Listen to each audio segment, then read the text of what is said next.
नमस्कार दर्शक मित्रों, मैं हूं डॉक्टर देवांगी जोगल। 5 साल के अपने बच्चे को लेकर आशा बहन आयुर्वेद डॉक्टर के पास गए। डॉक्टर को बताया कि डॉक्टर, हर 15 दिन में मेरा बच्चा बीमार पड़ता है। हर 15 दिन में मैं डॉक्टर बदलती रहती हूँ और एंटीबायोटिक देती रहती हूँ। दवा ले तब तक ठीक रहता है और दवा बंद करता है तो फिर से वही की वही सर्दी खांसी।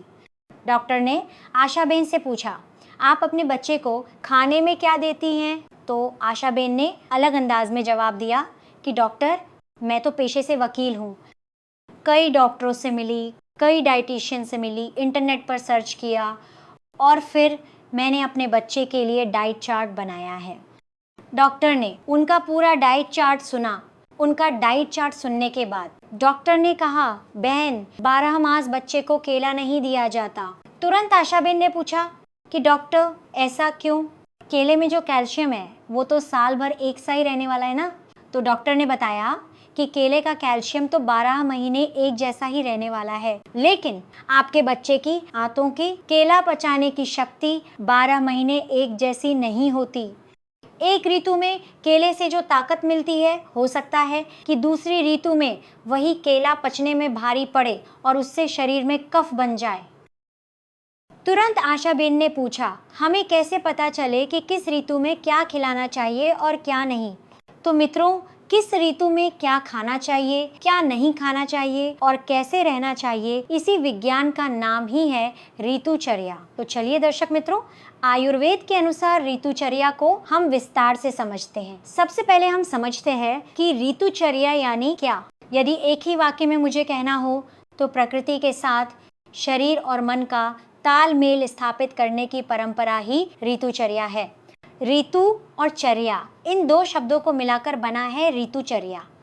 किस ऋतु में कैसा आचरण करने से रोगों को आने से रोका जा सकता है और स्वस्थ जीवन जिया जा सकता है, इसका आयुर्वेद रचित विज्ञान ही ऋतुचर्या है। भारत देश की यह विशेषता है कि यहाँ ऋतुओं की विविधता सबसे ज्यादा देखने को मिलती है। भारत देश में मुख्य रूप से 6 ऋतुएं देखने को मिलती हैं। ऋतुओं की विविधता हमें कैसे देखने को मिलती है, इसे हम विस्तार से देखें। ये है हमारी गोलाकार पृथ्वी। पृथ्वी के मध्य में पूर्व से पश्चिम एक रेखा की कल्पना करें तो इसे 2 भागों में बांटा जा सकता है। इस कल्पित रेखा को विषुववृत्त नाम दिया गया है। सूर्य 6 महीने तक इस रेखा के उत्तर दिशा वाले क्षेत्र में घूमता है और 6 महीने तक इस रेखा के दक्षिण दिशा वाले क्षेत्र में घूमता है। सूर्य के इस परिभ्रमण को क्रमशः उत्तरायण और दक्षिणायन के रूप में जाना जाता है। उत्तरायण के 6 महीनों में 3 ऋतुओं का समावेश होता है, जिसमें माह और फाल्गुन मिलकर शिशिर ऋतु, चैत्र और वैशाख मिलकर वसंत ऋतु तथा ज्येष्ठ और आषाढ़ मिलकर ग्रीष्म ऋतु का निर्माण करते हैं। दक्षिणायन के 6 महीनों में अन्य 3 ऋतुओं का समावेश होता है, जिसमें श्रावण और भाद्रपद मिलकर वर्षा ऋतु, आश्विन और कार्तिक मिलकर शरद ऋतु तथा मार्गशीर्ष और पौष मिलकर हेमंत ऋतु का निर्माण होता है।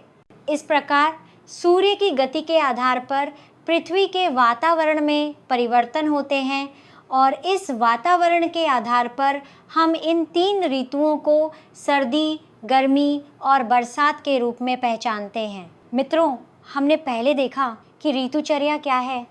अब हम सोचते हैं कि ऋतुचर्या किस लिए। हमने देखा कि ऋतु के अनुसार यदि हम अपने आहार विहार में बदलाव करें तो हम स्वस्थ रह सकते हैं। उदाहरण के लिए शरद ऋतु पित्त प्रकोप की ऋतु है, जब जठराग्नि प्रबल होती है। उस ऋतु में यदि 2-4 केले खा लिए जाएं तो शरीर को शक्ति मिलती है। जबकि वसंत ऋतु कफ प्रकोप की ऋतु है, उसमें यदि 1-2 केले भी खा लिए जाएं तो सर्दी कफ हो जाएगा। वहीं भारतीय परंपरा को देखें तो विभिन्न ऋतुओं में त्योहारों की व्यवस्था भी ऐसी सुंदर तरह से की गई है कि त्योहार के अनुसार भोजन लिया जाए तो अपने आप ही हमारा स्वास्थ्य बना रहता है। जैसे कि श्राद्ध पक्ष में दूध पाक, नवरात्रि में खीर, दशहरा में जलेबी, दिवाली में मिष्ठान्न, मकर संक्रांति में गुड़ और तिल के लड्डू, गणेश चतुर्थी में लड्डू और होली में दलिया, खजूर और धानी। यह सब कुछ स्वास्थ्यप्रद और योग्य रूप से व्यवस्थित है। साथ ही भोजन का ऋतु के साथ गहरा संबंध है। एक सुंदर उदाहरण देती हूँ। लंदन से आई एक लेडी अपनी परेशानी के लिए आयुर्वेद डॉक्टर के पास गई। डॉक्टर ने उन्हें बताया कि आपकी तकलीफ के अनुसार आपको मैदा और फर्मेंटेशन वाली चीजें बिल्कुल नहीं लेनी है। लेडी ने तुरंत कहा कि वहाँ तो मैं 12 महीने खाती हूँ, तो यहाँ क्यों नहीं खा सकती? डॉक्टर ने बताया कि वहाँ की क्लाइमेट अलग है और यहाँ की क्लाइमेट अलग है। वहाँ आप कुछ भी कभी भी पचा सकती हैं, लेकिन यहाँ की हवा पानी में वही चीज़ आप नहीं पचा पाएंगी। दोस्तों, हम भारतीय भी ऐसे ही हैं। हम यहाँ रहते हुए चाइनीज़, मैक्सिकन, इटालियन आदि के लिए हर जगह भागते दौड़ते हैं, लेकिन यदि हम चीन जाएं तो कहीं कड़ी खिचड़ी मिल जाए तो जान में जान आए, ऐसी कल्पना करते हैं। इस प्रकार जहाँ हम रहते हैं वहाँ के क्लाइमेट के अनुसार भोजन लेना बहुत ज़रूरी है। कहने का तात्पर्य यह है कि ऋतु बदलने के साथ हमारे आहार में भी बदलाव लाना आवश्यक है। जैसे सर्दियों में गर्म, गर्मियों में ठंडा, सर्दियों में भारी और गर्मियों में हल्का, वर्षा ऋतु में तैलीय और स्निग्ध तथा वसंत ऋतु में सूखा और शुष्क भोजन लेना चाहिए।